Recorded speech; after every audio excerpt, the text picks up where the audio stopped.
We here.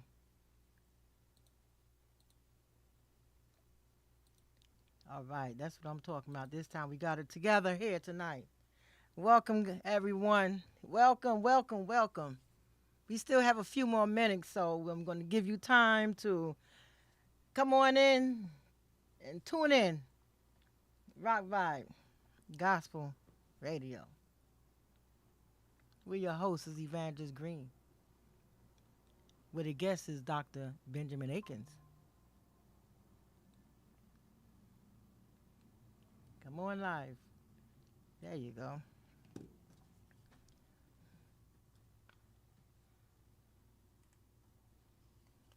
I feel good tonight. I hope you all feel good tonight too. Yes. Good evening, Sister Simpkins. Can everybody hear me okay? Yes, ma'am. Good, good, good, good. Great evening, everyone. How are you all? Oh, I'm doing great. Thank you. Doing wonderful. Thank you. Good to see you. Yes. Good to see you as well. Yes. Welcome to Rock Vibe Gospel Radio. We're your host tonight is Evangelist Green. Yes, join us tonight here. Come on into Zoom. Come on into Facebook. Come on into Rock Vibe Gospel Radio and download the app on your app store. And just enjoy the singing, enjoy the songs, enjoy the scripture readings, enjoy the Zoom that we have when Dr. Akins come on. Enjoy it all and get the words, get some knowledge in your system here so we can have a good time tonight. Isn't that right, Dr. Akins? You got something good for us tonight, I'm pretty sure, as usual. Yes, ma'am. Yes, sir. Yes, please join us every Monday through Friday evenings from 9 to 10:30 p.m. and we have it on Sunday mornings from 8 to 9 a.m. Our nightly discussions, you can call us tonight on 718-300-1772. Repeat, 718-300-1772. You can join in, you can voice your opinion, or just say hello. Just say hello. You know, it feels good when somebody says, hi, how you doing? Hello, how are you? Have a great day. Yes, just download the app in your app store, your Play Store, or Google Rock Vibe Gospel Radio, Rock Vibe Gospel Production. Just come on and watch and listen. We also on YouTube. Yes, we are on YouTube as well.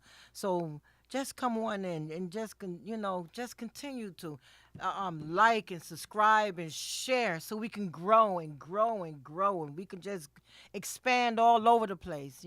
So everybody can get knowledge on Wednesdays and get inspirations on Mondays and Thursdays. And oh my goodness, we just have so much that we want to do, but we can't do it without you and you and you over there and you over there, all over the world. And we thank you so much for joining in. Thank you for so much for just coming in. We really appreciate you all. Tonight, like I said, we have Dr. Akins here. And like he said, welcome back. Yes, welcome back. So I'm going to turn it over to Dr. Akins. Amen. It's all on you. All right. Well, good evening. Good evening. Great evening. Evangelist Green doing a phenomenal job. I'm Good to trying. have everybody on the line. She's all excited. So we got to match her energy, right? That's right. Simple. Right. We got to match her energy. So we appreciate you tonight doing what you do. And to Dr. Green, big salute to you, sir. I know you're listening in and you'll join in whenever you can. Ms. Carol, good to see you tonight. And everybody that's tuned in, wherever you are, whatever you're doing, at least you're listening in. You could be anywhere in the world, but you decided to hang out with us for a little bit. So we appreciate you. And hopefully tonight we're going to help you by giving you some good information that you can be able to take with you and help you to get the kind of results that you want. We've been talking about powerful ways to cultivate self-discipline.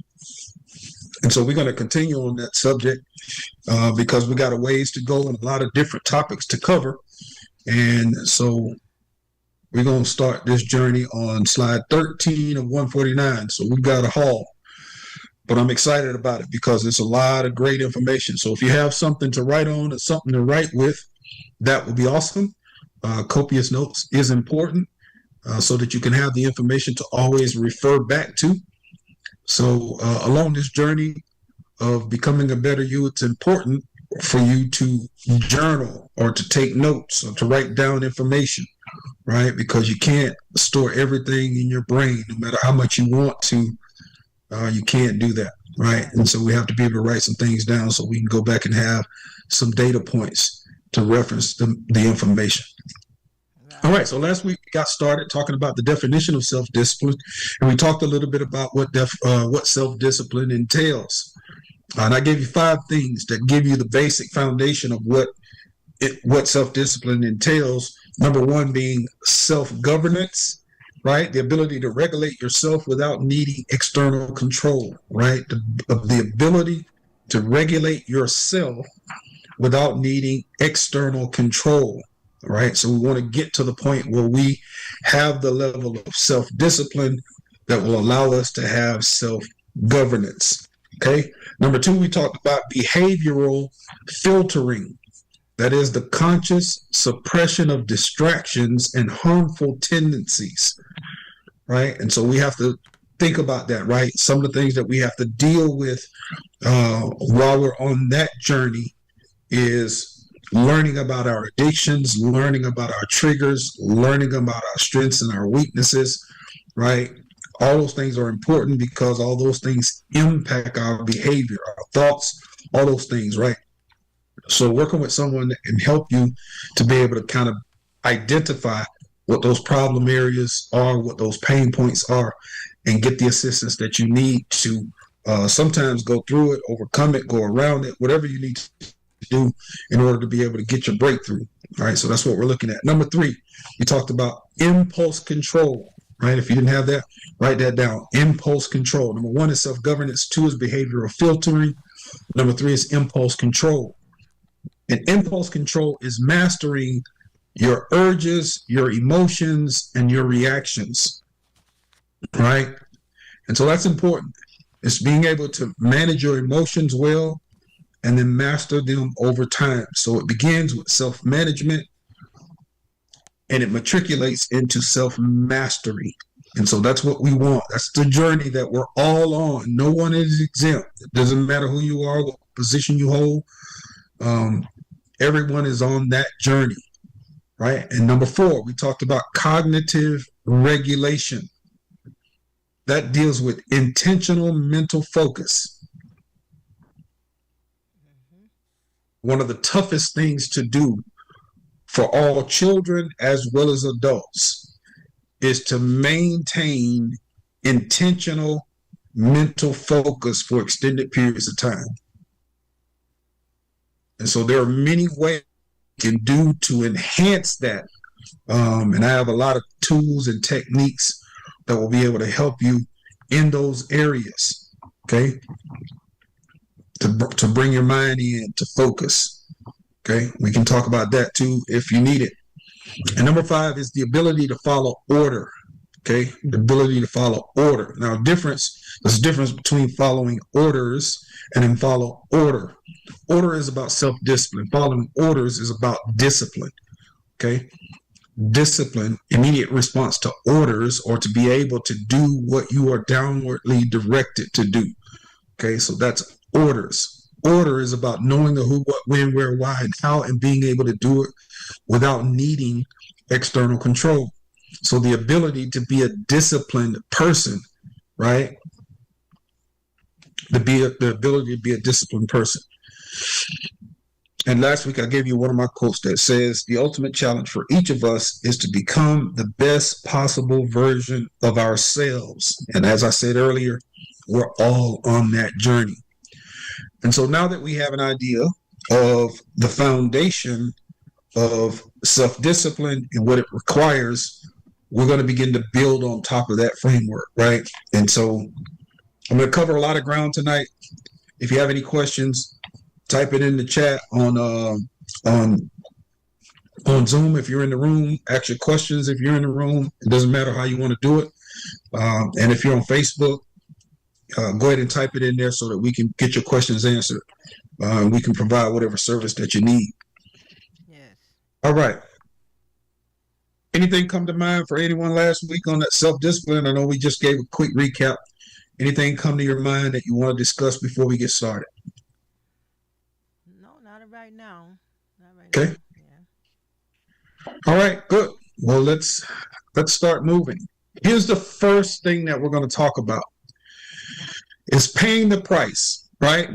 The first thing you want to do is pay the price and invest in a coach. Now, the scriptures speak about seeking wise counsel, and that's about coaching, right? That's about coaching. And coaching costs, just like everything else. Coaching costs. So pay the price and invest in a coach. But what does a coach do? A coach, you can write this down, a coach provides information and instruction that leads to positive results. That's a basic, definition that I kind of coined to let you know what a coach does. A coach provides information and instruction that leads to positive results. So there are 4 things that you as a client should bring to the coaching session. Okay. And it's all associated with, write the word down, coachability. Coachability is about the ability to be coached. That's the first thing. Coachability, the ability to be coached. You have to bring that. You have to be able to be coached. Because the coach-client relationship is a mutual agreement. It has to be consensual. It is impossible to coach a person against their will. It's not even professional to do that. And I would tell anyone, do not ever try to coach a person against their will. It needs to be a consensual agreement. So the ability to be coached is number 1. Number 2 is the combination of the mindsets and behaviors for continuously integrating feedback to drive growth and positive change within ourselves. So the combination of the mindsets and behaviors for continuously integrating feedback to drive growth and positive change within ourselves. That's the second thing. I'll do that again. The combination of the mindsets and behaviors for continuously integrating feedback to drive growth and positive change within ourselves. So when you have the ability to be coached, a coach is providing information and instruction that leads to positive results. You're going to have to combine the mindsets and the behaviors associated with that data for continuously integrating feedback, because that's what coaches do. They're coaching you throughout the entire process. And during that relationship, there will be countless opportunities for feedback. Sometimes that feedback will be positive. Sometimes that feedback will be negative. But the feedback will always be beneficial. Okay? Number 3, it means that a person is receptive to feedback. So when that feedback is constantly coming, you need to be receptive to that feedback. That's a part of the consensual agreement. Okay, that's number 3. Number 4 is they will use the feedback to improve their own performance.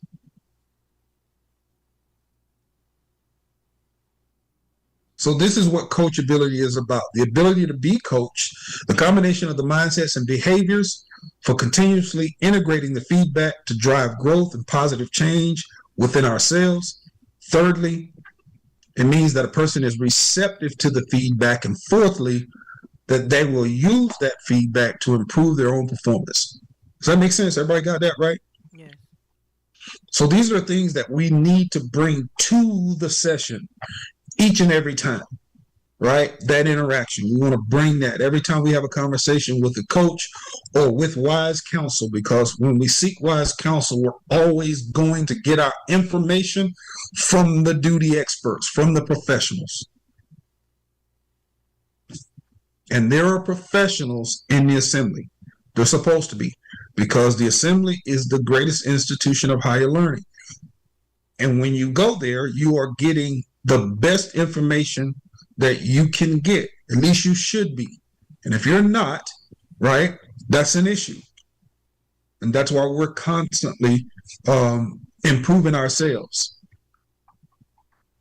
Okay. Okay. So pay the price and invest in a coach. I've done it and I still continue to do it. Even with everything that I know, I'm still constantly in somebody's classroom all the time.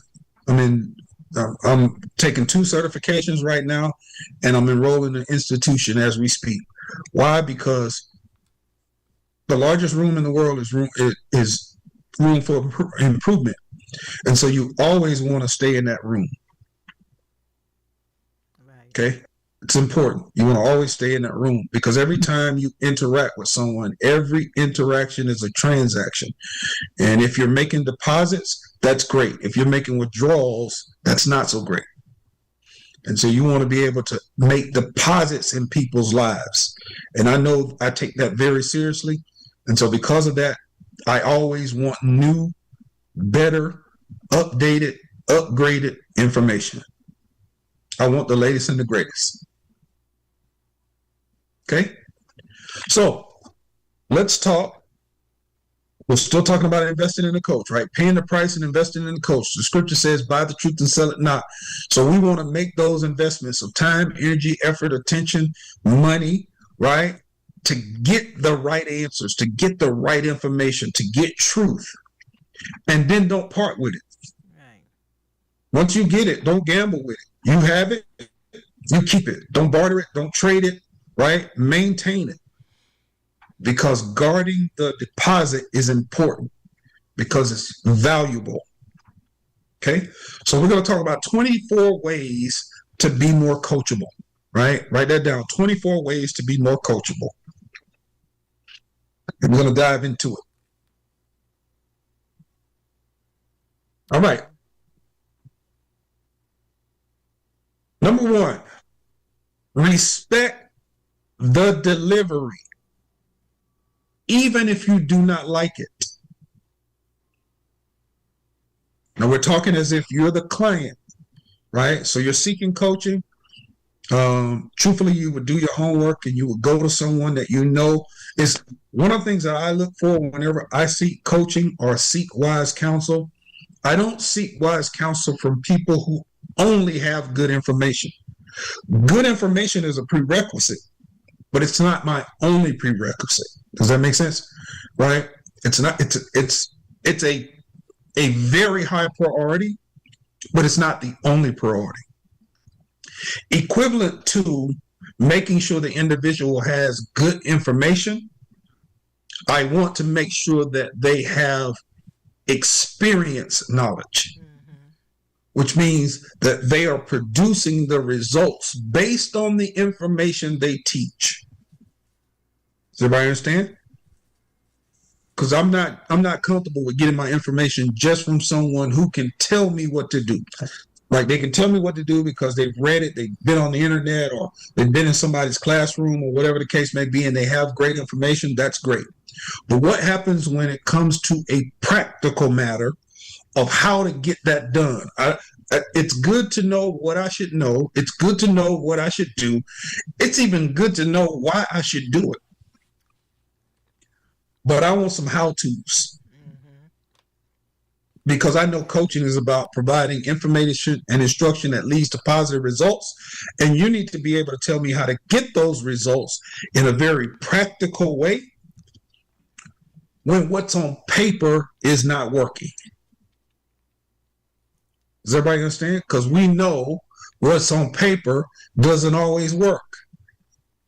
And there are times when I need some advice and some wise counsel on how to figure that out.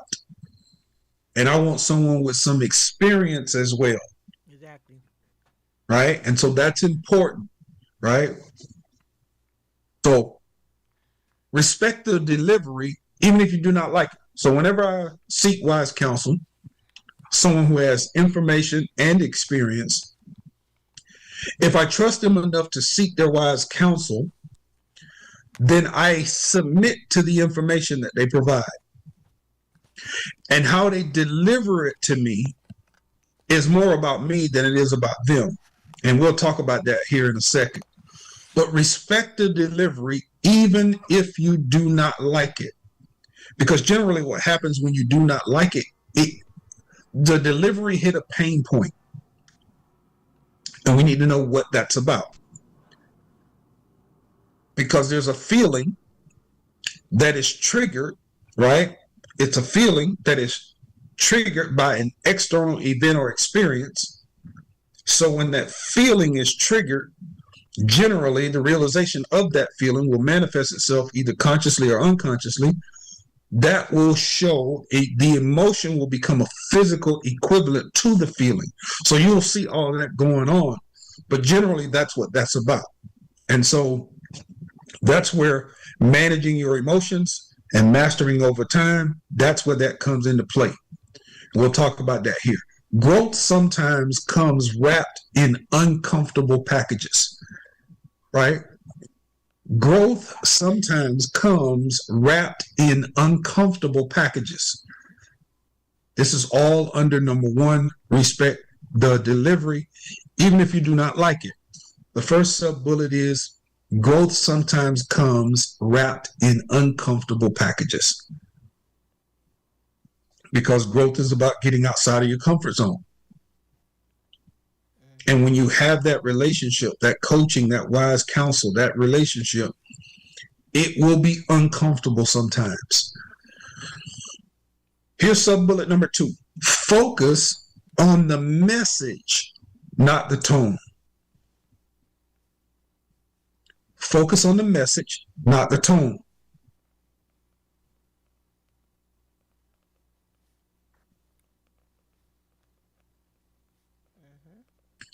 Here's the third sub-bullet. The delivery is often a reflection of the coach's expectation from you. I want you to understand this now. The delivery is often a reflection of the coach's expectation from you.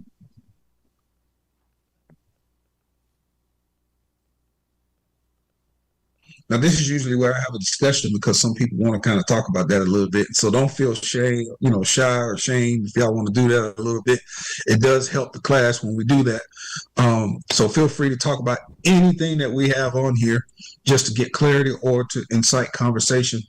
That's always good. So the delivery is often a reflection of the coach's expectation from you. In the book of Luke, chapter 12, verse 48, for unto whomsoever much is given of him shall be much required. Okay? For unto whomsoever much is given of him shall be much required. So the delivery is often a reflection of the coach's expectation from you. So when there's a lot being deposited, the expectation from you is greater. Everybody understand that? So really, it's a compliment. It's really a compliment. When a coach is riding you for something, it's really a compliment because the coach doesn't ride a person that they don't believe can deliver. Coaches generally turn to someone else. If they lose faith in your ability to deliver, coaches usually go to the next person, next man up. That's what happens. But if a coach is riding you to produce some results, it's because they still believe you can. So you have to get out of your feelings.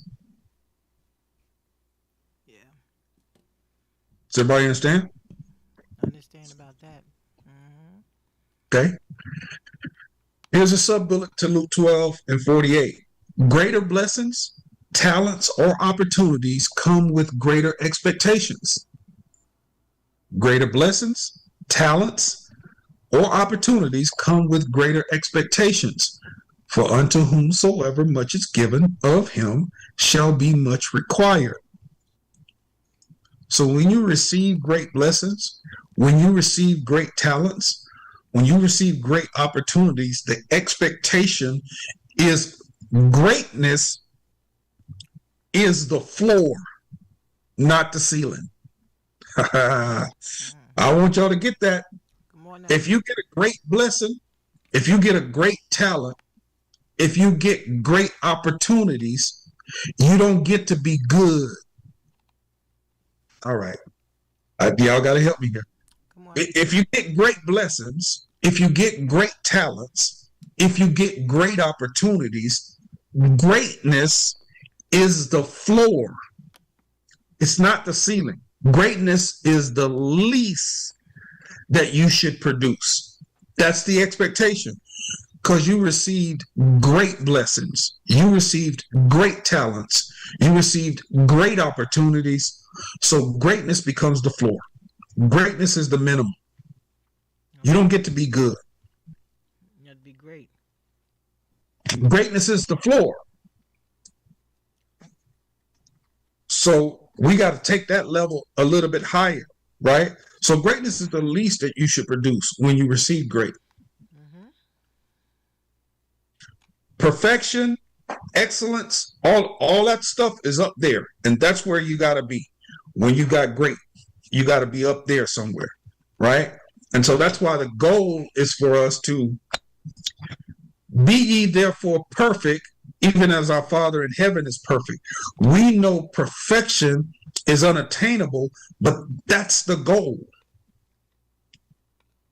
Because if we're always shooting for the highest possible outcome, which is perfection, you know how the scripture says, set your sights on things that are above, not on things that are below.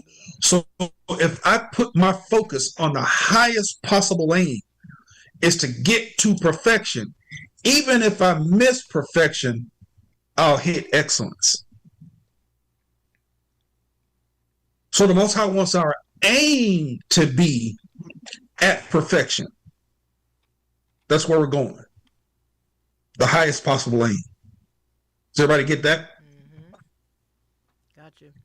Always going after the highest possibilities that I have. Every opportunity that we get, we should be going for the highest possible opportunities. If you get hired to a job, you shouldn't be comfortable.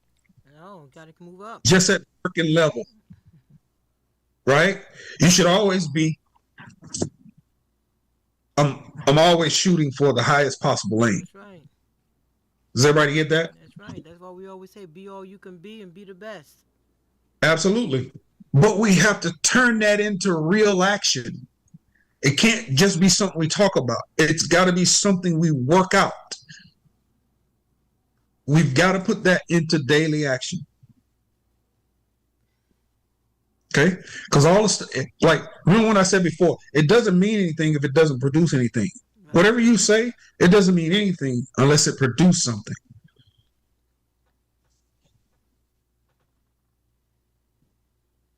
Right? The Most High says that his word goes out and it never returns unto him void, for it will accomplish that which it set out to do. So what does that mean? If he says, let there be, there is. You don't get to just say things arbitrarily and not produce it. Okay? Now,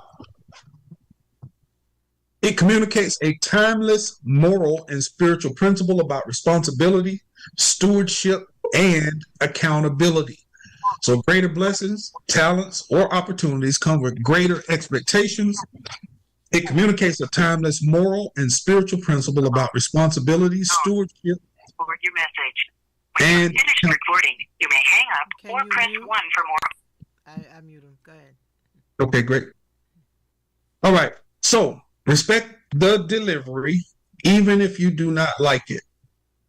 Any questions about that? Number one.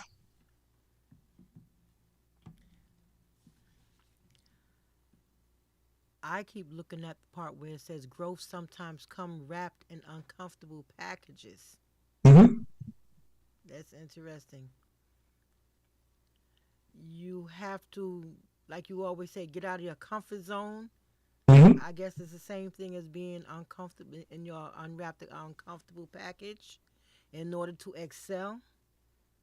Yeah, absolutely. There is no growth out within your comfort zone. Within your comfort All zone. growth takes you outside of your comfort zone.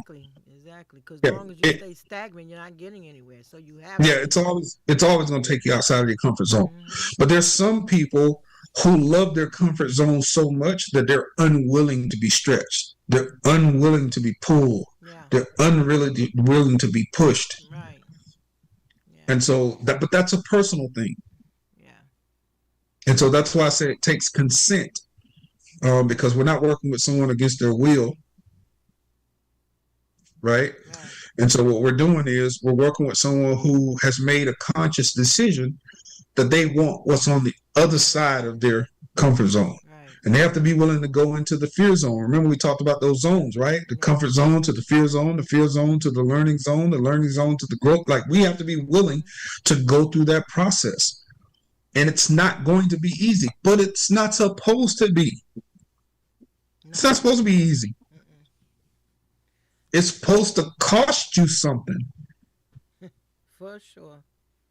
Yeah, it's supposed to cost you something. But the question is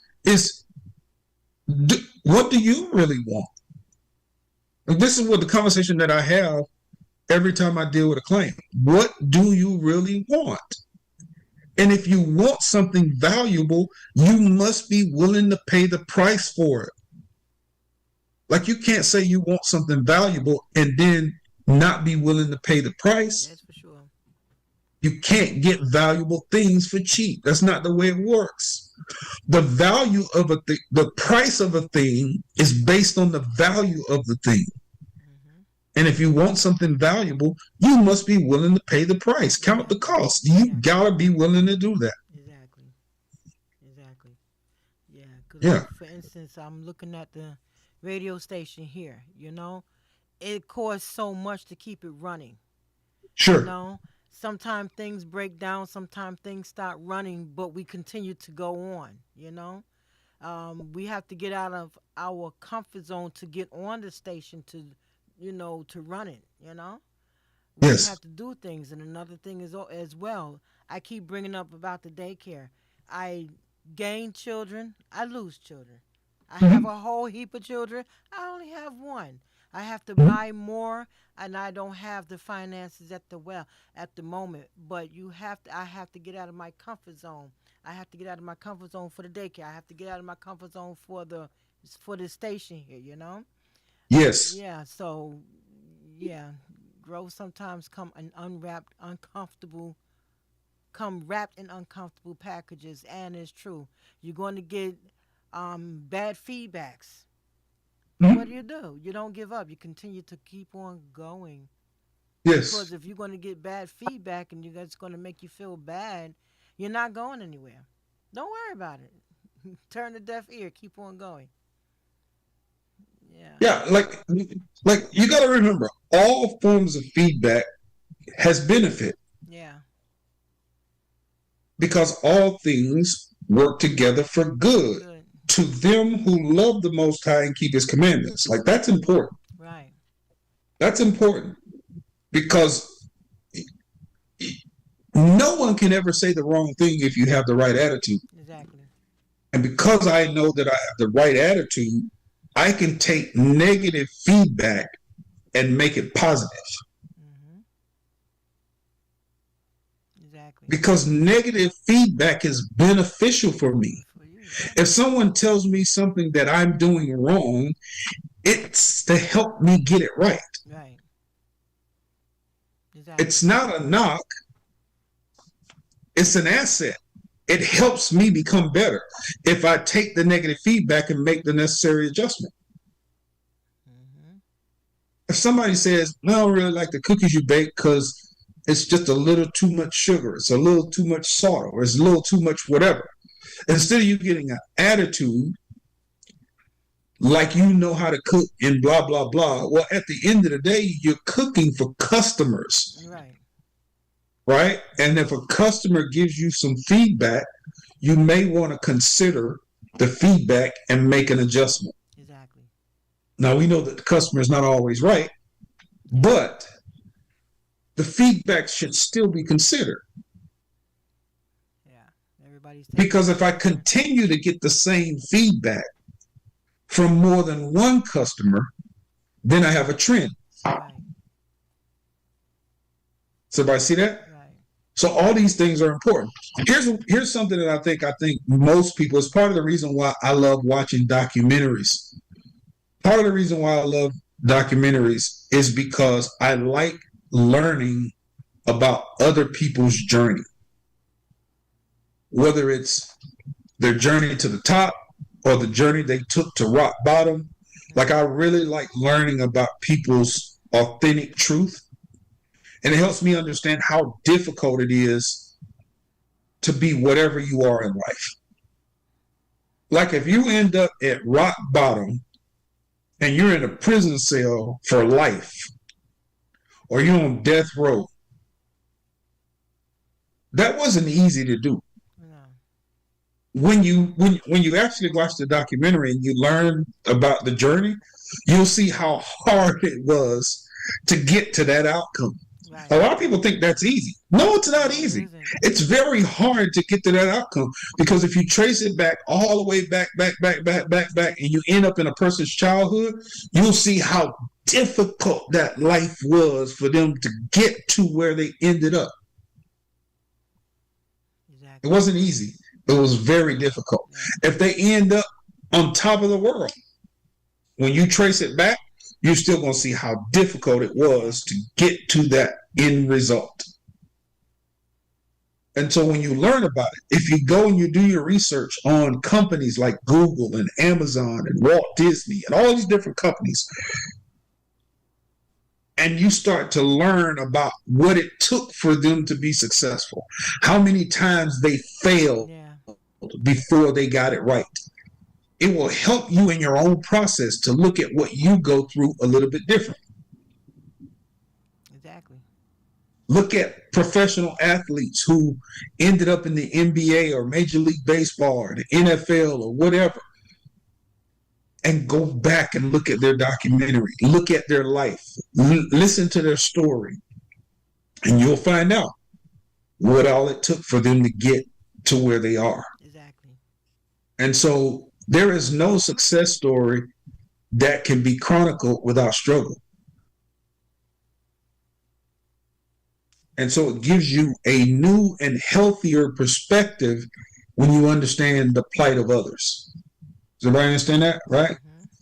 That's why we have the scriptures. The scriptures, those things that were written aforetime were written for our learning, that we, through patience in the process and comfort of the scriptures through the process, might have hope. That's why we have to understand that scripture is about the process. We have to have patience while we're in the process, comfort of the scriptures through the process, that we might have hope to get to our expected end. But you only get there by leveraging the stories of other people. It's the testimonies that help us overcome. Oh, yeah. We have to leverage those experiences, because in those experiences is data that will help us process our own experiences. Does everybody get that? Exactly. That's important. Yeah. All right. Any other questions or comments about number one? Respect the delivery, even if you do not like it. Yes, sir, Dr. Akins. I wanted to say something about perfection. I learned something about that, because aiming for perfection doesn't necessarily make me a failure, because like you said, as long as I'm aiming, greatness is there, excellence is there. Mm-hmm. So that makes me good. Even I'm never going to be perfect, but I'm still hitting greatness, still hitting excellence. So that helped me a lot. Yeah, that's a very good way of looking at it. That's actually the way the scriptures want us to look at it. He wants us to look at it that way, right? Everything is about, like, when I was a drill instructor at Paris Island, one of the things that we did when we took the recruits to the rifle range is whenever you wanted to make sure that a recruit could get on the target, and first of all, the goal is to get them in the black. But in order to get them on the target, one of the first things we talk about is their point of aim. The point of aim. Where are you aiming at? Because you cannot hit a target that, right? You can't consistently hit a target that you cannot see. You got to have what's your aim? what is your aim? If my aim is perfection, be ye therefore perfect, even as our Father in heaven is perfect. I want to be just like my daddy when I grow up. Right now. I want to be just like my father when I grow up. So be ye therefore perfect, even as your Father in heaven is perfect. Do you want to be just like your father when you grow up? Sure. That's my point of aim. Once I realize that's my point of aim, I can be coached into getting as close to that as I possibly can. Does everybody see that? That's the point. That's the idea. That's the idea. I like that. That was great. That was really good. Because Yeah, what that's, should be like our Father, yeah, but that's the idea. right? I like Yeah, that's the ultimate. That's the highest possible aim, it. and he's watching that. Mm. That we have that desire because he understands how difficult. When he says, "My ways are not like your ways," Mhm. my thoughts are not like your thoughts. Mhm. But if your highest possible aim is to think like me, if your highest possible aim is to act like me, if your highest possible aim is to produce what I produce, that's impressive. Mhm. Because you actually have a lower nature. Mhm. You actually have a lower nature, and he knows that. Mhm.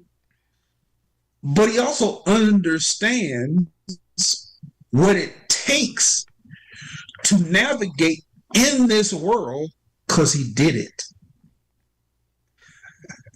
All right. He did it by putting on flesh Mhm. I put it on flesh. and then carried his own cross. And then he says, if you want to know how it's done, follow the template. Do it just like I did it. That's the highest possible aim. And if I miss perfection and I hit excellence, if I miss perfection and I hit great, right? Like I'm gonna be there somewhere, Mhm. but at least I'm not off the target. See how that works? And Dr. Akins, while you're talking, I'm listening and I'm thinking to myself, there has to be a feeling associated with that aim. Yes. Like there has to be a good feeling that just makes you keep going. Yes. Just keeps making you go. And I'm gonna hit excellence higher. I'm gonna hit greatness higher. I'm not gonna hit that perfection, but I'm gonna try to get as close as I possibly can. It's that feeling that you have that says, just keep reaching. Just keep reaching. Yeah, absolutely. Mhm. Absolutely. Because that's where passion comes from. Mm. Purpose plus energy and excitement equals passion. I become extremely passionate when I understand my purpose and then I add energy and excitement to that. Mhm. I become passionate about it. Absolutely. And that's what we should be. We should be passionate about our journey to our highest possible aim. Yes. I am on Jacob's ladder and I'm trying to get to the top. Yes. That's where I'm going, my highest possible aim. The reason why we don't get the results that we want is because most of us aren't aiming high enough. Right. Yes. We are after low hanging fruit. Mm. And if you have a low hanging fruit, if that's your aim, is low hanging fruit, Mm. and you miss that, you're getting dirty fruit off the ground. Yeah. That's right. I'm just saying. You're getting dirty fruit off the ground. You're getting rotten fruit off the ground. I was about to say it's got a little rot on it. Yeah, like because why? It's because your aim is at its lowest possible point. Mm-hmm. So when you miss, right, you gotta knock the ants off. Mm. Right. So we need to up our aim. Mm. Make sense? Yes, sir. Yeah. All right. All right. Number 2, 24 ways to be more coachable. Number 2, do not take it personally.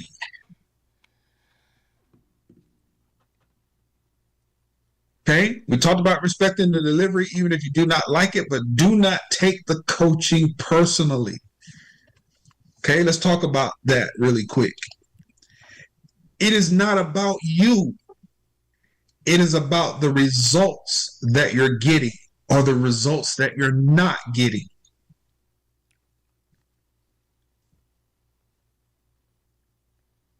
So don't take it personally.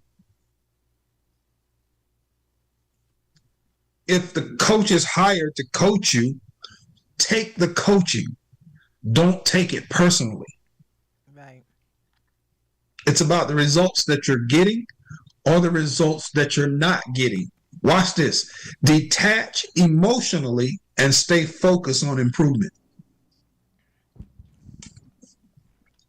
All right. Hopefully you guys are writing this down because I want y'all to get it. For those y'all in the room, you can get a screenshot. But for those of y'all that are not, I want you to write this down because this is going to help you. Right? You ain't going to remember this tomorrow, but this will help you. Detach emotionally and stay focused on improvement. Here's another one. It speaks to the level of maturity of both parties. It speaks to the level of maturity by both parties when you do that. Because it takes a level of maturity for the coach to give you that feedback, and it takes that level of maturity for the client to not take that feedback personally. To detach emotionally and stay focused on improvement, because that feedback is not a knock on me.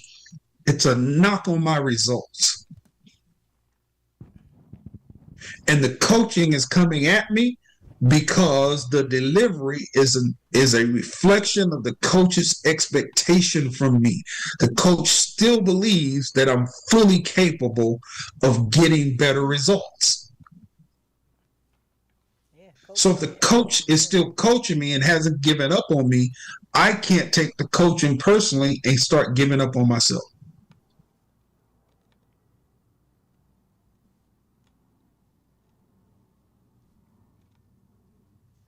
Does that make sense? It does. Now, has anybody ever been coached before and found the coaching experience to be difficult? Yeah. Okay, so here's a question. In that experience, what made the coaching difficult for you at that time? Everything, because it's not easy. It's hard. It's tiring. You know? You feel you can't make it. You feel you can't go anymore. You Okay. know? You want to just stop. And they says, no, you can't stop. And you have to keep on going, even if it hurts. You're going to be okay. Okay, all right. So that made it difficult for you at the time. Is that it was just hard? It was difficult. Yes. Yes. Okay. What about you, Miss Carol? Mine was, I was looking at that first part. It's not about you, it's about the results. It's not about me. I was trying to hold it in while the results was trying to come out. Hmm. And I was looking at the top part up here. Growth sometimes comes wrapped in an uncomfortable package. That was an uncomfortable package for me because I hadn't shared the experience with anybody but myself. So what I needed to do was give it birth to my coach so that he could help me with those results. And, there's something that you taught me along that line was I have to stop lying. Hmm? I felt like, well, he's calling me a liar. I didn't understand that. Mm-hmm. I have to be truthful with myself so that I can get the results. And until then, it wasn't going to happen. So I really struggled with it not being about me, taking it personal, because there was sometimes it was like, you're giving me a headache. I know, because I this stuff had only happened. I had never given it air. Mhm. So some things I didn't know how to say. Some things I didn't even know how to feel. So the whole experience, it wasn't hard. It was almost like I was trying to make it alive because it was only alive inside of my head. Now I have to give it birth. Yeah. So giving something birth that I need to tell somebody about, oh, that was like trying to fit a triangle into a circle hole space. You know what I mean? Yeah. Yeah. So the whole thing was just difficult in so many ways like that. Well, I mean, you probably will remember this, and it's been a while, but I did say this to you, that it's not difficult. It's different. Yes, yes, I It's do. not difficult. This is what you have to get your clients to understand. What we're doing is not difficult, Correct. different, Mm-hmm. right? And different doesn't mean difficult. Difficult is the first thing that comes to your mind because that's your natural knee-jerk reaction. Your natural knee-jerk reaction to the process is to say it's difficult, but it's really not difficult. It's actually rather simple, but it is different. Yes. It is different. And like, think about it. If you are a mother and because you've given birth to children, right? Because I want to keep it in context. If you're a mother because you have given birth to children, all mothers haven't given birth to children, right? So I want to keep it in context. But if you're a mother because you have given birth to children, you understand the excitement, the joy, the adulation that's associated with holding your child for the first time. Does everybody know, if you've been through that process, you understand what that feels like. You don't get to that without going through the painful process of birth. Yes. Like even if you have to go through the C-section process, there is still pain associated with that process before and after. What am I saying? What I'm saying is that the things that you really want in life, you have to give birth to those things. Mm-hmm. Because much of what you will ever produce in your life, I'm going to say it to you this way. Most of everything that you will produce with your dash, does everybody understand what I mean when I say that? Your dash. It is going to have to be birthed because it's in you. It begins in you.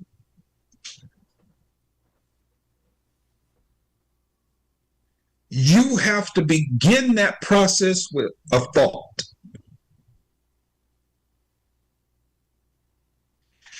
In the beginning was the Word, and the Word was with God, and the Word was God.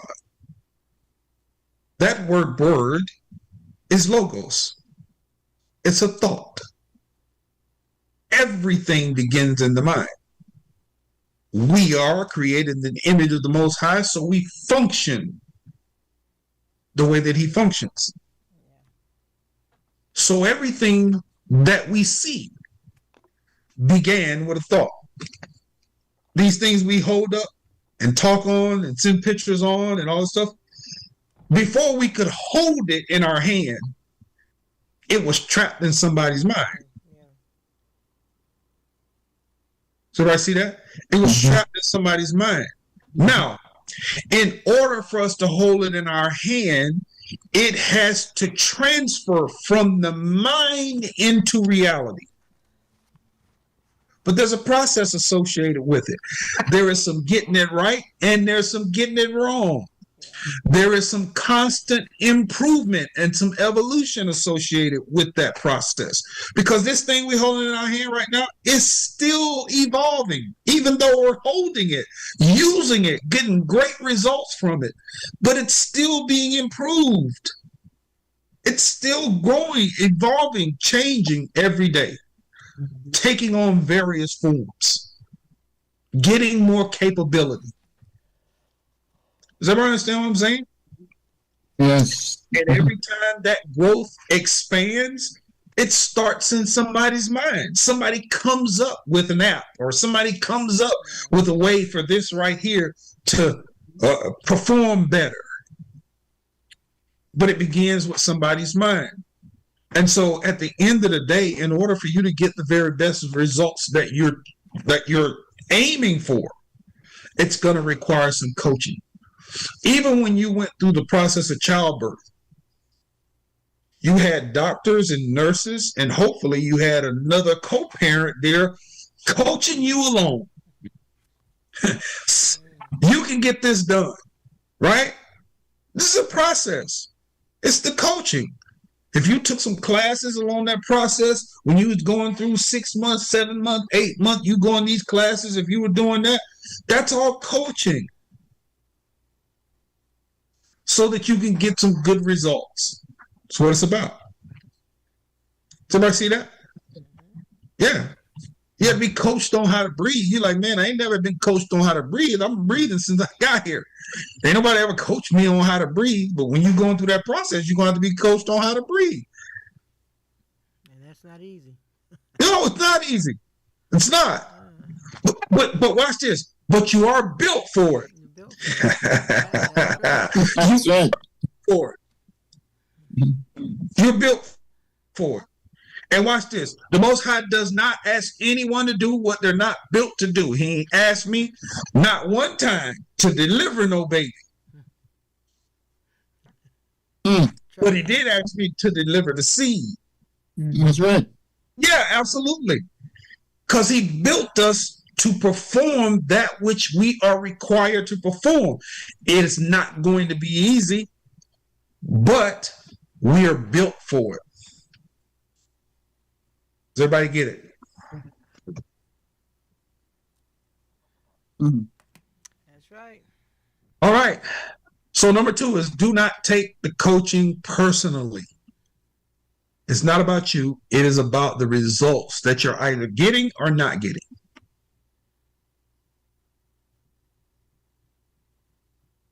All right. Number 3, talk less, listen more. Talk less, listen more. The professional is invaluable. That's the first sub-bullet to number 3, is you have to know that the professional is invaluable. The person that you're going to get the wise counsel from is the professional. And that person is invaluable to you in your process. And you have to know that.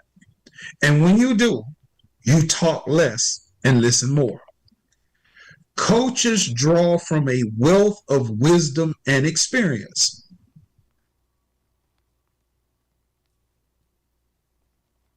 That's what coaches do. They draw from a wealth of wisdom and experience. Listening deeply unlocks that value. Okay? Listening deeply unlocks that value. All right, go ahead and get a screenshot on here so you can have that information. All right? So the professional is invaluable to your process. Coaches draw from a wealth of wisdom and experience, and listening deeply unlocks that value.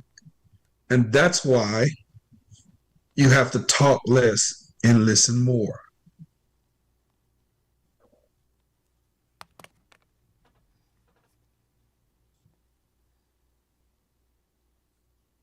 Any questions or comments on that? Because I'm going to give you these 24 ways. I'm not going to give you a ton of bullets. I'm going to try to keep the bullets minimized because the bullets will incite conversation if necessary. But I do want you to understand how important it is to understand the value of the professional.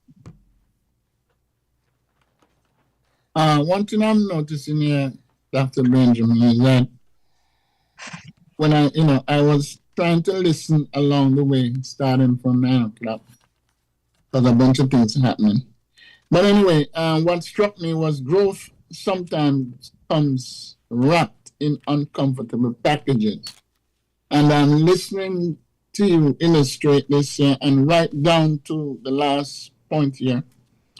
It's intertwined into that very opening statement. Yes, sir. And it's very, very important to really notice and see what is happening here as we think. Now, as we think, something happens. But when we don't think, nothing happens. But everything is intertwined. And I like that. And when you spoke about childbirth, it's in the same package. When you said to Sister Carol that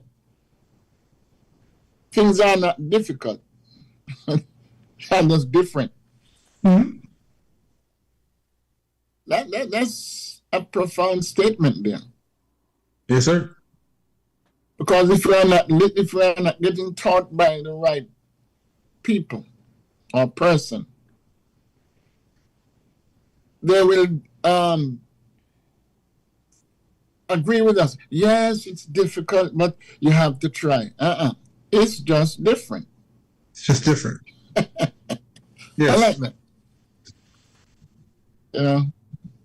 So I'm just jumping in and out here, Yeah, no, I appreciate that. You brought a couple things that I want to touch on because, Ms. Carol, you'll understand something that I said in the very beginning when we started working together was I asked you a question. I said, are you willing to see it and do it differently? Yes, Yes. sir. That was a question that I asked you. Because if you're unwilling to see it and do it differently, I can't help you. You have to be willing to see it and do it differently. Because once you're able to do that, you will realize that it's not difficult, it's different. Here's the reason why it's not difficult. Many of the things that we discussed in the very beginning are now commonplace for you. Yes.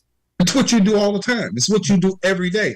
And not one day do you get up and talk about how difficult it is. It's just a different lifestyle. Yes, it is. You don't have a difficult lifestyle. You have a different lifestyle. Yes.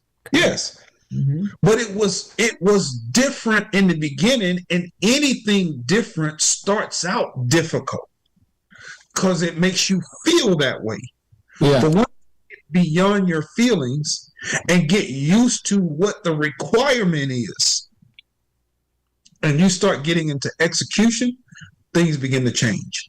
Yes. So it's all about how you go into it. Correct. Right? Like, think about it. Something Dr. Green just said a second ago brought this to mind. I was thinking about the ultimate, we talked about the highest possible aim, right? Well, let's use the king as our example. The highest possible aim of the king, which is Christ, was to fulfill his Father's will. Is that not true? Yes. Okay. So if that was the king's highest possible aim, when it became most difficult, because there were some difficult times throughout that time, but when it became most difficult, he said something. He said, if it were possible. Yeah. If it were possible. My God. Yes. One more time. If it were possible. Does everybody see that? You see where I'm going? Yeah. Because what the price that had to be paid could not be paid without that suffering. That's it. That was the cost. Yeah. So he says, now it's most difficult because now I've got to fulfill the will. And the will requires what it requires. It takes what it takes. That's right. If it were possible, he says, I don't want to drink from this cup. No. Pass that cup to the next man. Man, talking like Moses now. Pass the cup to the next guy. Yes, sir. Yes, let's come to the next guy, right? Okay, no problem. But he says, watch this, one word. Nevertheless. Nevertheless. That's what he said. Did he not? All right. The problem is that sometimes we talk too fast. Mm-hmm. Sometimes we need to slow that down. Now I'm going to slow that down like I did the first time. If it were possible. See, when you slow it down,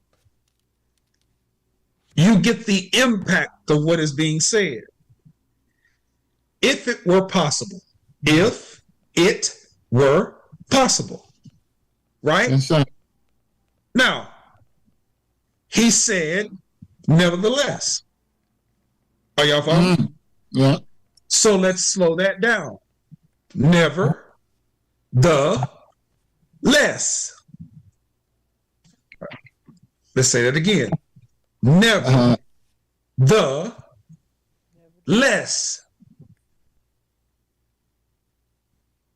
Do y'all see that? In order to achieve the highest possible aim, you and I must understand, if we're going to take up our cross and follow him, we're following him in the similitude of suffering to get to the highest possible aim. If that's the goal, you have to have a never the less mentality. So you can never expect to achieve your highest possible aim taking the path of least resistance.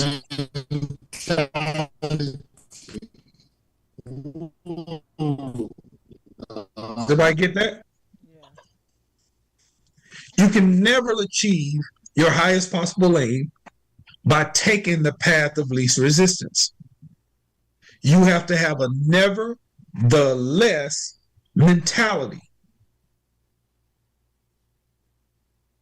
It's always going to require a great sacrifice and great suffering. Great suffering and sacrifice will always be the prerequisite for the highest possible aim. Yes, sir.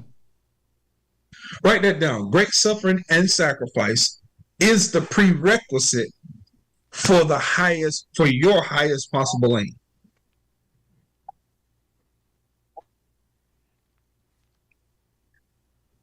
I just want y'all to catch it.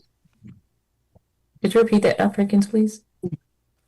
Great suffering and sacrifice is the prerequisite for your highest possible aim. Don't care what you're doing.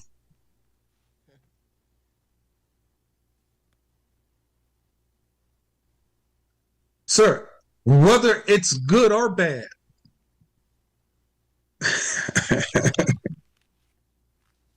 do you understand? Yes. Yes.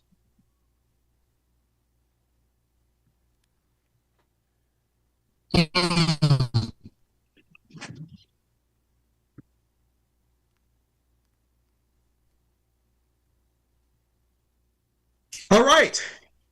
Any questions or comments on that? This is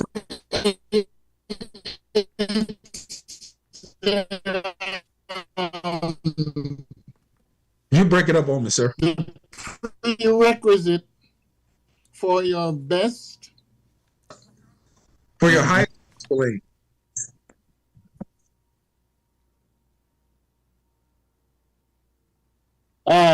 The prerequisite for your what? Highest possible aim. Highest possible aim. Okay. Yes. Mm-hmm.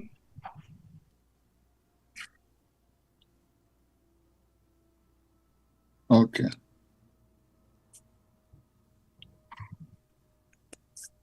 Hmm. Got y'all thinking now, don't I? Okay. But that's a good thing. Thinking is a good thing. I want us thinking. Yeah. Right? It's a good thing. Okay. All right. So 24 ways to be more coachable. Respect the delivery, even if you do not like it, is number one. Number two is do not take the coaching personally. That's number two. And number three is talk less, listen more. All right. Let's go into number four. Number four is believe in your coach. Yeah. Believe in your coach. Yes. Here's the first sub bullet. Trust their process. Because they have a process for your process. Mm.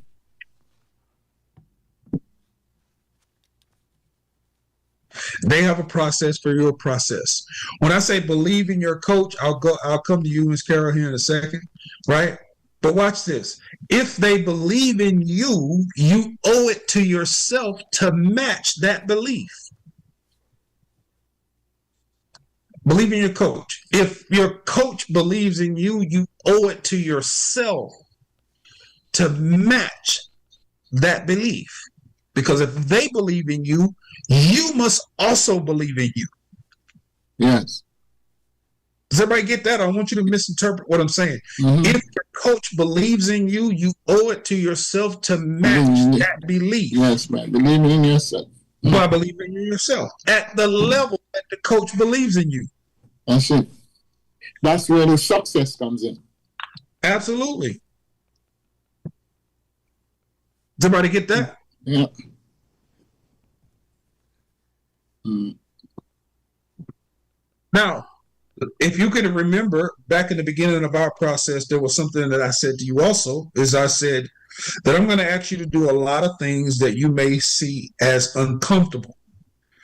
But I said, I want you to trust what you see.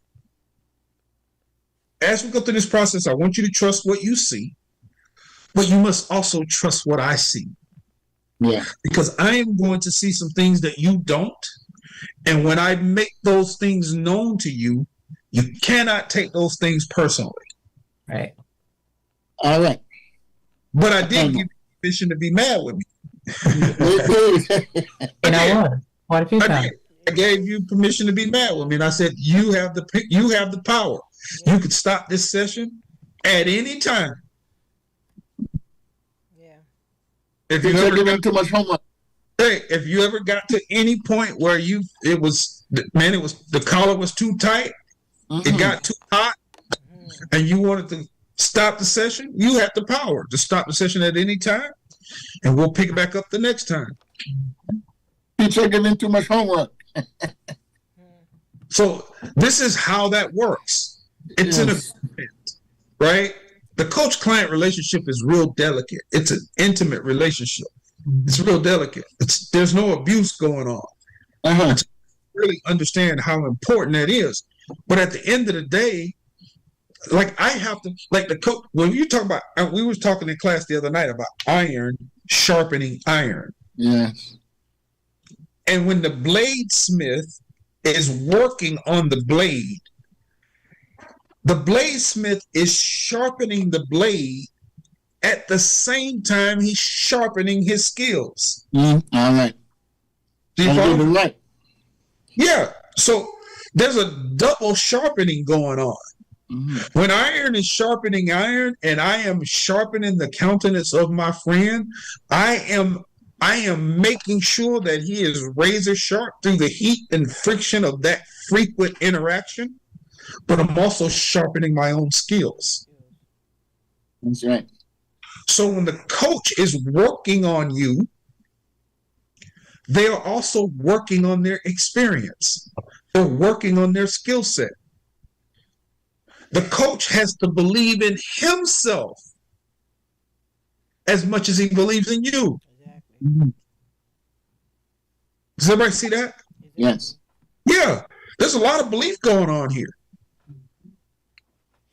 So when the scriptures tell us something, first of all, we need to understand the depths of what the scripture is saying to us.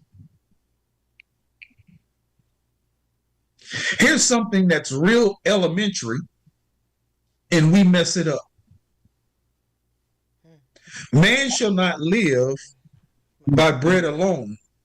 Watch this. But by every word. Yeah. Let's slow that down. But by every word. It didn't say every book. It didn't say every chapter. It didn't say every verse. It said every word. Okay. So there is life-giving nutrients and substance in every word. Do you follow me? Yeah. So whenever we look at the scriptures, every word matters.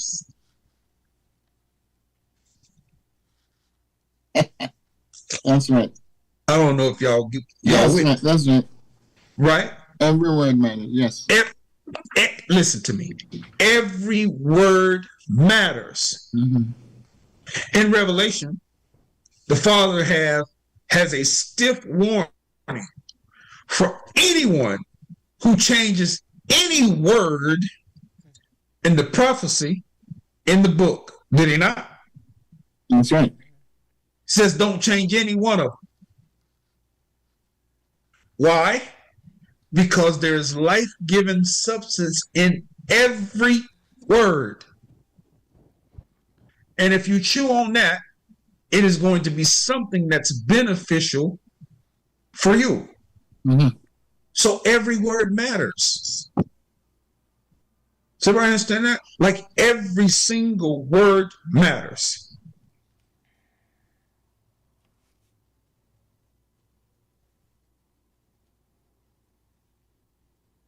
So believe in your coach. Trust their process. And if they believe in you, you owe it to yourself to match that belief. Any questions on believing in your coach? That's a part of it.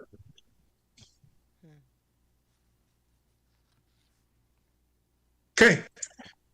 Number 5, accept the challenge. The ultimate challenge for each of us is to become the best possible version of ourselves. You have to accept that challenge.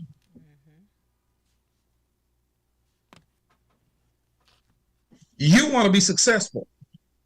Your coach's mission is to help you succeed. That's the first sub-bullet. You want to be successful. Your coach's mission is to help you succeed. Everybody get that? It is hard to do that against your will. That's why you have to accept the challenge. It's hard to do that against your will. Watch this. As a client, lean into that partnership. You have to lean into, don't lean away from it. Lean into that partnership. Does everybody follow me? Lean into that partnership.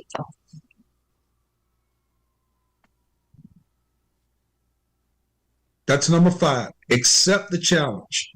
You want to be successful? Your coach's mission is to help you succeed. It is hard to do that against your will. So lean into that partnership. Don't lean away from it. Lean into it. Any questions or comments about that?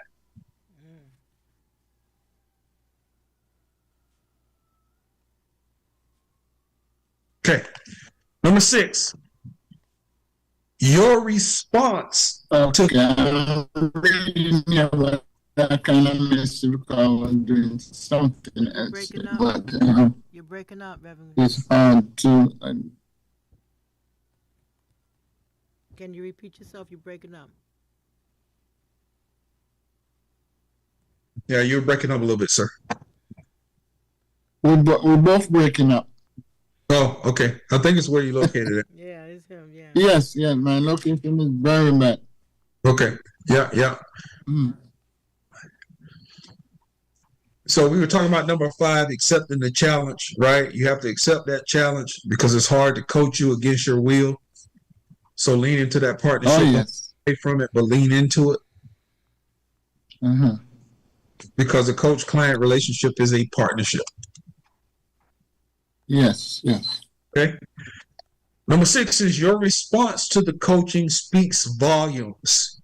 Your response speaks volumes. How you receive coaching tells your coach how committed you truly are to growth. That's why it's important. How you receive coaching tells your coach how committed you are to growth.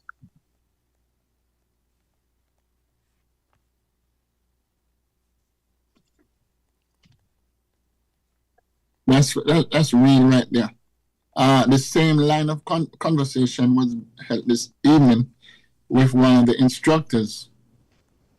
And it's the same thing. How you receive coaching tells your coach how committed you truly are to growth. And that's so true. So true.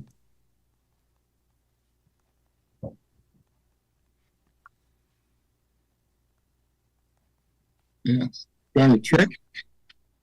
Yes. So your response to coaching matters, and coaches are paying attention to that. That's why coaches put so much, really good coaches put a lot of stock into body language. Yes. Yeah. That's important.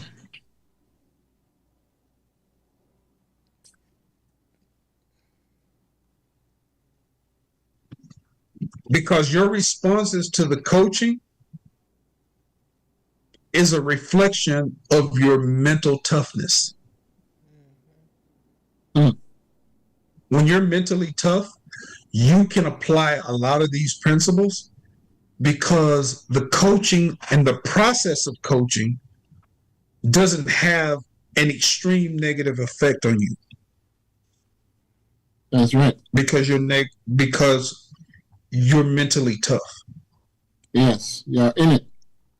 Yeah. Mentally tough people are not negatively impacted by trash talk.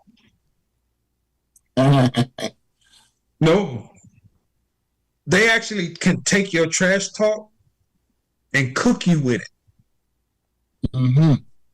Yeah, that's a mistake. Talking to some people is a mistake. If you're competing against them and you talk to them, that's a mistake for some people. Because if they're mentally tough, what you say, they'll take what you say and use it against you. That's a mistake to say that to Kobe Bryant. That's a mistake to say that to a Michael Jordan. It's a mistake. You understand that? That's a mistake to do that. Because some people are just mentally tough and they know how to take whatever you say and use it against you. Mm-hmm. And that's why some people can be coached hard. Because hard coaching is generally a result of what you can take as a client.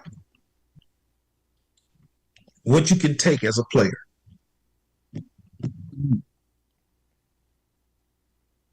Okay, so your response to the coaching speaks volumes. That's number 6. Number 7, check your body language. We just talked about that. Check your body language. Your attitude will show even when you do not speak. Your attitude will show even when you do not speak. The coach can tell when you didn't like something they said. Yeah. Yes. Right? That's for real. Yes. That's why you must be intentional about your presence. Mm-hmm. That's important. You have to be intentional about your presence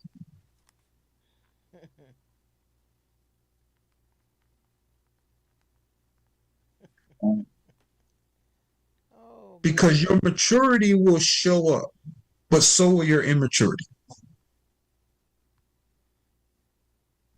Both together. Yes, they will show up.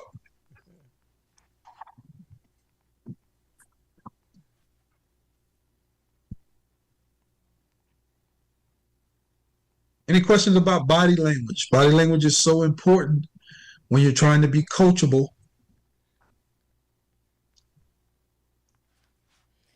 Ooh. Body language speaks volume just as silence. Depends on the conversation sometimes. Uh Silence also speak. Am I correct here? Silence speak, right? It does. It speaks loud. Yeah.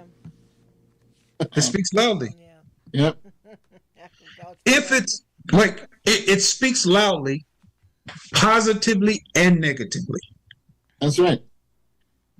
So whether the silence is healthy or comfortable silence, or if it's unhealthy or uncomfortable silence, it will still speak loudly.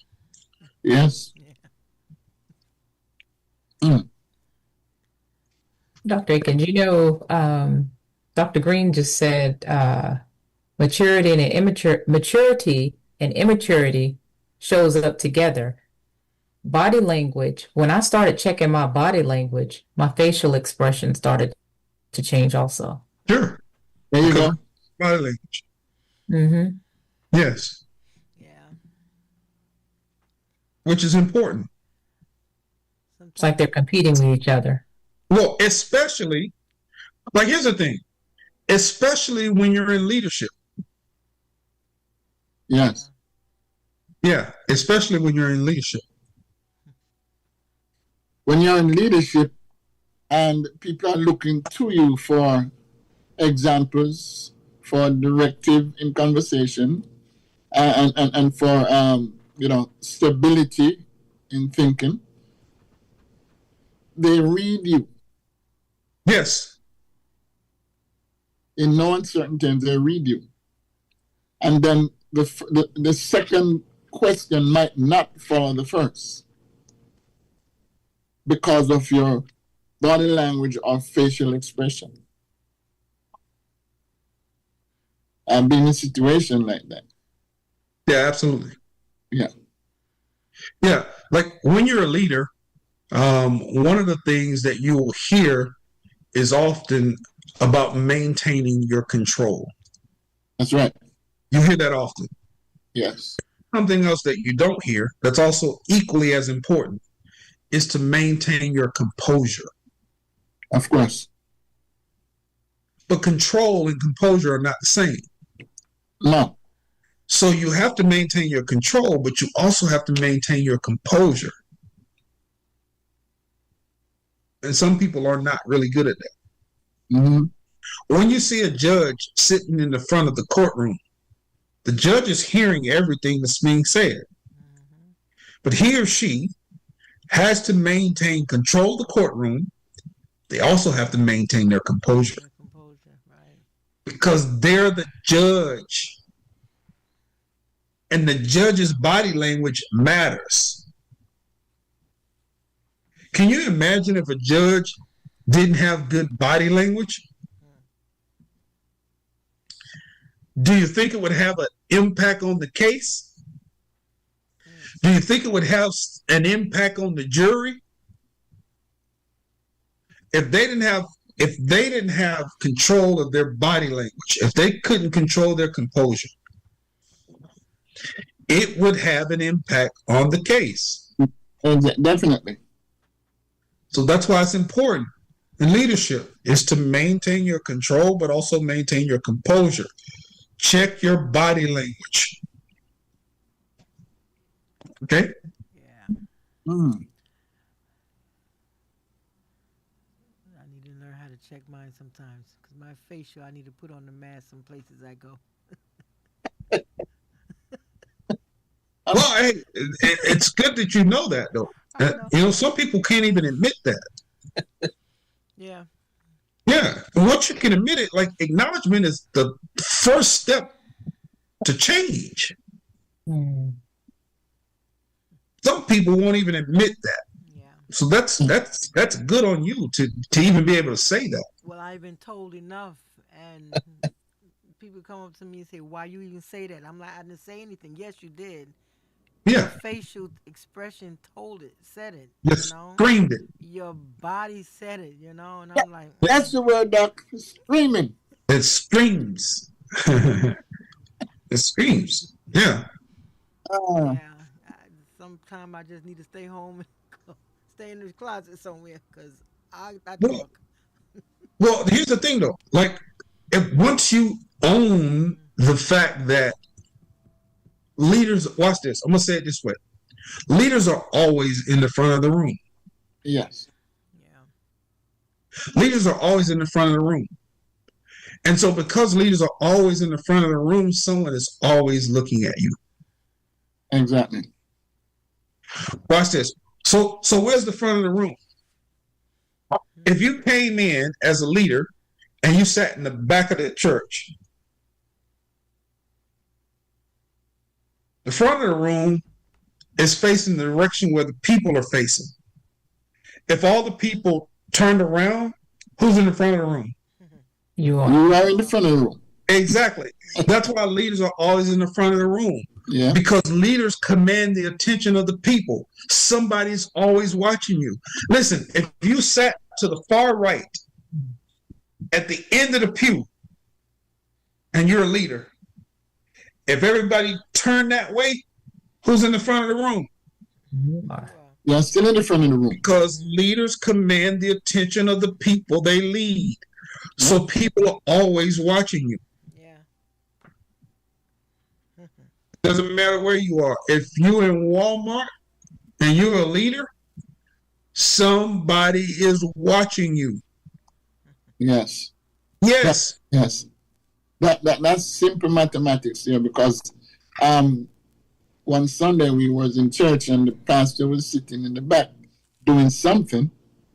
Everyone didn't know what he was doing back there, but they all were looking back there at him. So he was in the front of the room. He was in the front of the room. Exactly. Right there. I mean, you need to write that down. Leaders are always in the front of the room. You need to write that down so you can remember that. That's right. pressure to perform when you're a leader. You got to understand that. That's why you never get a pass. Mm. And if you're looking for a pass, sorry to disappoint you. Mm. Never the less. Yes, sir. All right. So that's number 7. Number 4 is believe in your coach. 5 is accept the challenge. 6 is your response speaks volumes. And number 7 is check your body language. And that is going to be our stopping point for tonight. Yeah. Yes, sir. So hopefully I was able to help somebody. Yes, you did. You open up some understanding here. And your clarifying points were on target. Was. Yes. So, Evangelist Green, on you. Well, as usual, we appreciate your time. We thank you for your time and your patience with us. Even though Yes. we don't talk much, but we understand you. And we Yes, ma'am. thank each and every one that didn't, that came on. And I hope you all got something out of it as well. And come on back tomorrow where you have that free flow Thursday with Reverend Dr. Green. Yes. Everybody continue to have a good night, a good evening, a good day. And I meant to say happy birthday all born in April in July. Happy anniversary and all of the above. And you know what? One thing I meant to say too. Let's all keep prayers out for Jamal, what you call his mother, his family, the one that drowned yesterday. You know, he was a good actor. Yes. And everyone, just stay in prayer and just study what we were just taught tonight as well. Go over it, look at it, read it. And if you want, come on Zoom next week and you can still get more because there's continuation. There is continuation on this next week. Yes. So, Dr. Green is in your hands now. No, go ahead. Go ahead. My Heavenly Father, we thank you for this day. We thank you for your blessing. We thank you for the knowledge that we had just received from Dr. Akins. Heavenly Father, please have us be able to take this in and go with it and spread the word with this. Heavenly Father, we need you. We love you. We trust and we believe in you. We ask you all these blessings through your Son, Jesus Christ. We pray, amen. Everyone continue to have a good night. Stay blessed. amen. Doc, I will touch base with you. All right. Take care. Okay. God bless. Good night. I'm on my way.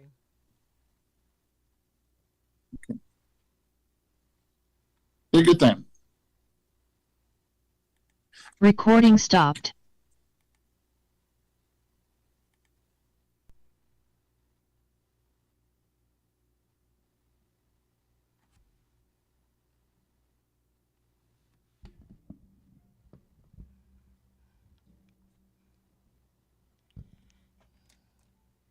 Yes, I hope everyone got something out of this.